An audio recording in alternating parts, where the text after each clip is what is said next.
C'est un plaisir de vous retrouver avec l'équipe Jésus est mon guide sur les ondes de Radio Arc-en-Ciel, mais également sur les réseaux sociaux, sur YouTube, pour partager la lecture de ce jour.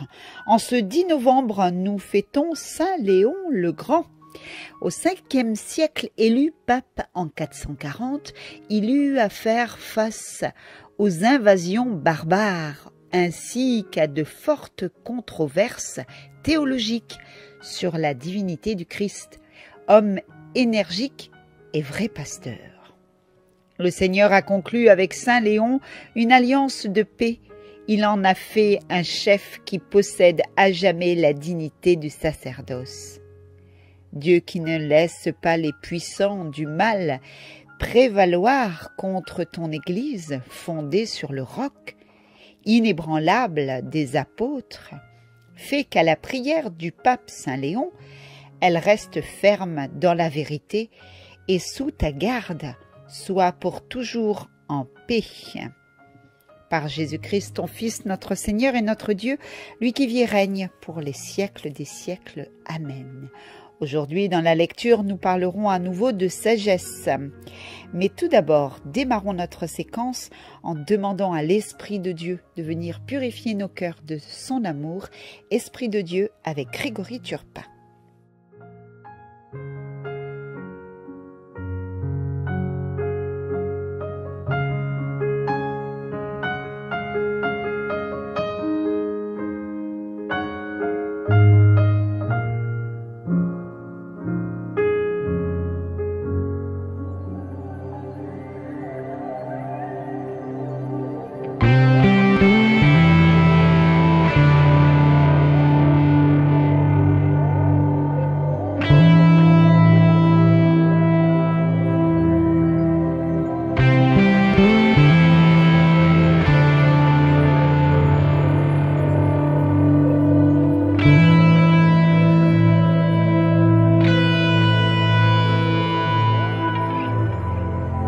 Esprit de Dieu, déchire les cieux. Esprit de Dieu, déferle en ce lieu.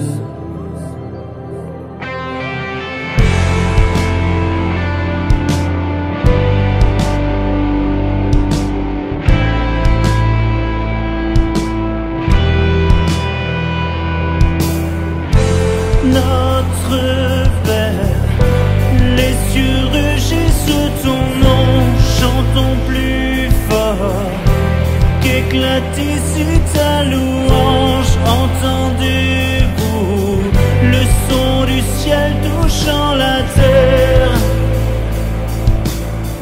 le son du ciel touchant la terre, notre Père, les cieux rugissent ton nom, chantons plus fort, qu'éclate ici ta louange, entendez-vous le son du ciel touchant la terre, le son du ciel touchant la terre. Esprit de Dieu, déchire les cieux. Esprit de Dieu, déferle en ce lieu. Roi Jésus, c'est ton nom que nous crions, et ta gloire fait trembler la terre, les cieux.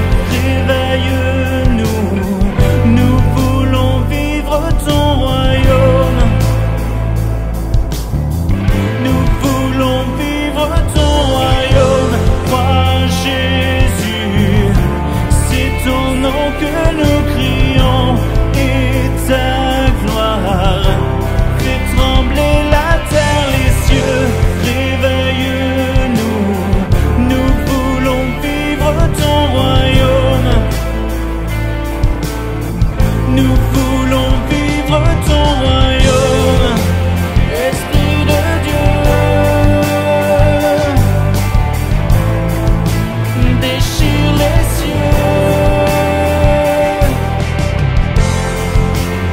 Esprit de Dieu, déferlant ce lieu.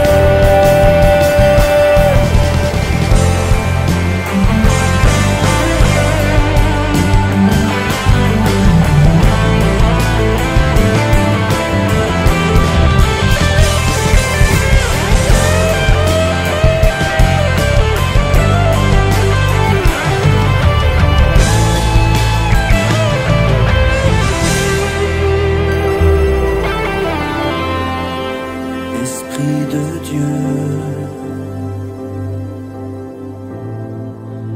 déchire les cieux. Esprit de Dieu, déferlant ce lieu.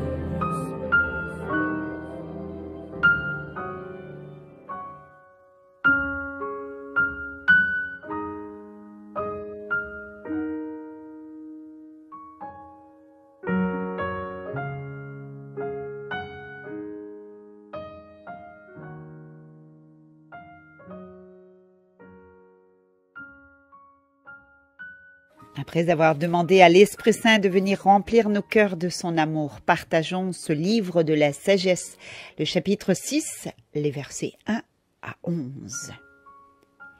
Écoutez, ô roi, et comprenez, instruisez-vous, juges de toute la terre. Soyez attentifs, vous qui dominez les foules, qui vous vantez de la multitude de vos peuples.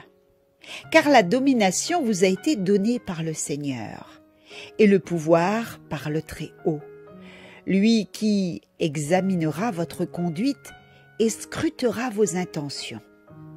En effet, vous êtes les ministres de sa royauté. Si donc vous n'avez pas rendu la justice avec droiture, ni observé la loi, ni vécu selon les intentions de Dieu, il fondra sur vous, terrifiant et rapide. Car un jugement implacable s'exerce sur les grands. Aux petits, par pitié, on pardonne, mais les puissants seront jugés avec puissance. Le maître de l'univers ne reculera devant personne. La grandeur ne lui en impose pas. Car les petits comme les grands, c'est lui qui les a faits. Il prend soin de tous pareillement. Les puissants seront soumis à une enquête rigoureuse.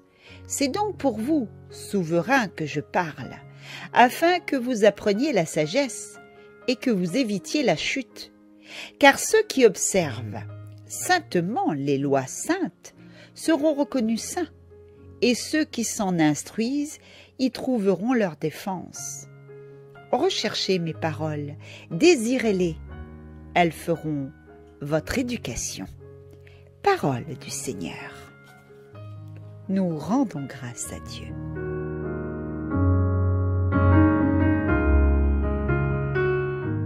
Depuis ce lundi, nous avons démarré le livre de la sagesse et nous allons le continuer tout au long de cette semaine.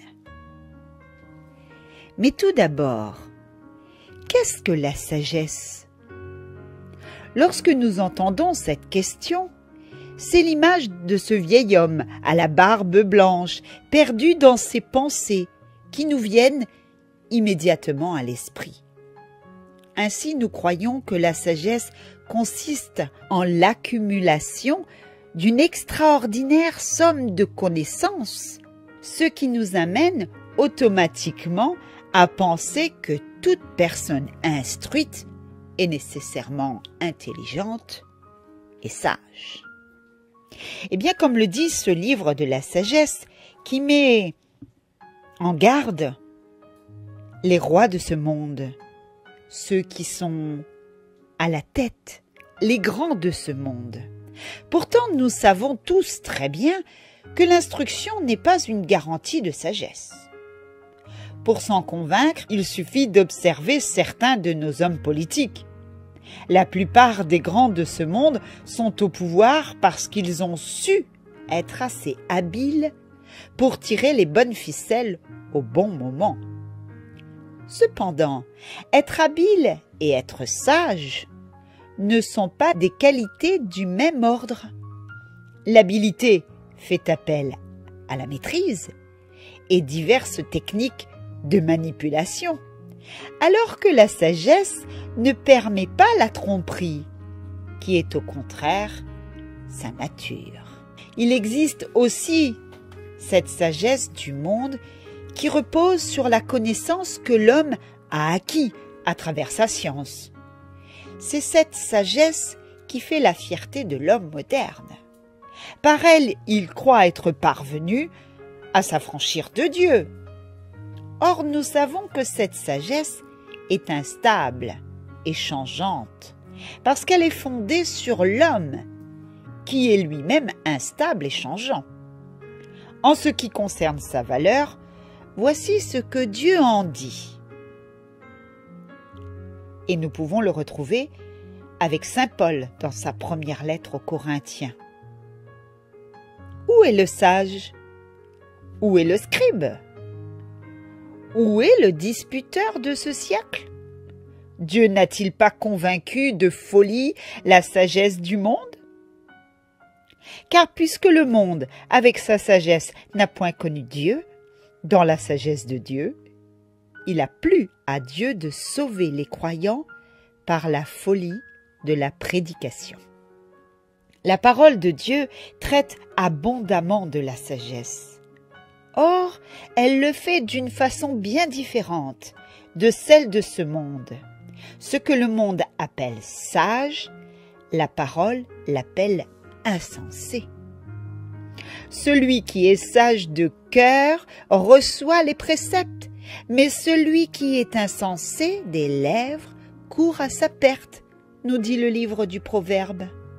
La voix de l'insensé est droite à ses yeux, mais celui qui écoute les conseils est sage. C'est aussi dans le livre des Proverbes, et aussi encore ce verset, l'insensé, même quand il se tait, passe pour sage. Celui qui ferme ses lèvres est un homme intelligent.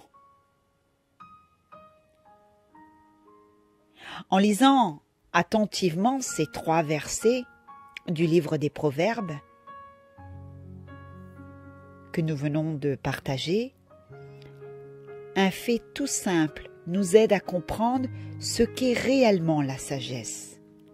Contrairement à l'opinion populaire, le sage n'est pas nécessairement quelqu'un qui sait beaucoup de choses, mais plutôt celui qui n'est pas certain de bien savoir ce qu'il sait. Le sage est prudent, c'est pourquoi il n'ouvre pas la bouche trop rapidement, de peur d'avoir l'air d'un insensé. L'insensé, lui, parle beaucoup parce qu'il croit savoir quelque chose. C'est seulement lorsqu'il se tait qu'il semble sage. Eh bien, le Seigneur nous dit « Recherchez mes paroles, désirez-les, elles feront votre éducation. » N'hésitons pas à parcourir la parole du Seigneur dans ce livre de la sagesse. Pour devenir sage, écoutons d'abord, méditons ensuite. Et si le Seigneur nous en donne la possibilité, eh bien nous pourrons ouvrir la bouche pour partager sa parole. Sinon, fermons nos lèvres et restons sages.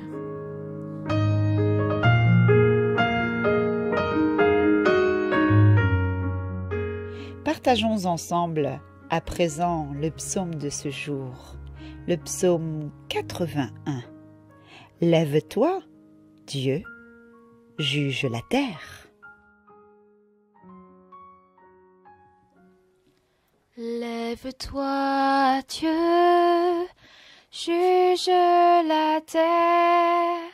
Lève-toi, Dieu, juge la terre. Rendez justice aux faibles, à l'orphelin. Faites droit à l'indigent, au malheureux. libérez le faible et le pauvre, arrachez-le aux mains des impies. Lève-toi, Dieu, juge la terre. Lève-toi, Dieu, juge la terre. Je l'ai dit, vous êtes des dieux, des fils du Très-Haut, vous tous. Pourtant, vous mourrez comme des hommes, comme les princes. Tous, vous tomberez. Lève-toi, Dieu, juge la terre. Lève-toi, Dieu, juge la terre.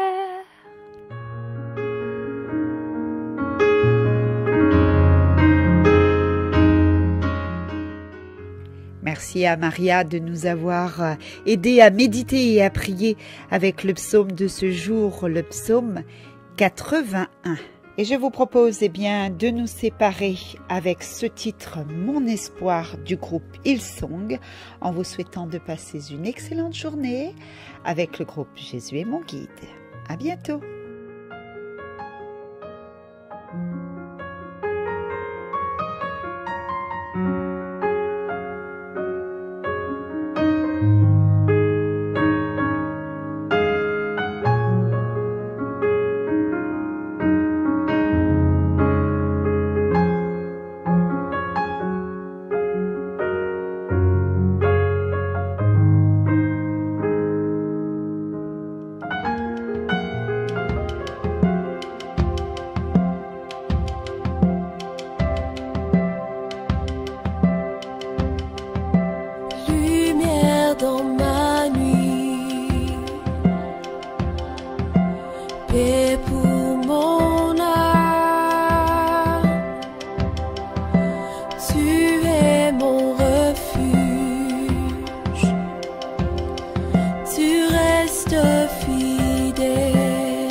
chaque instant, mon âme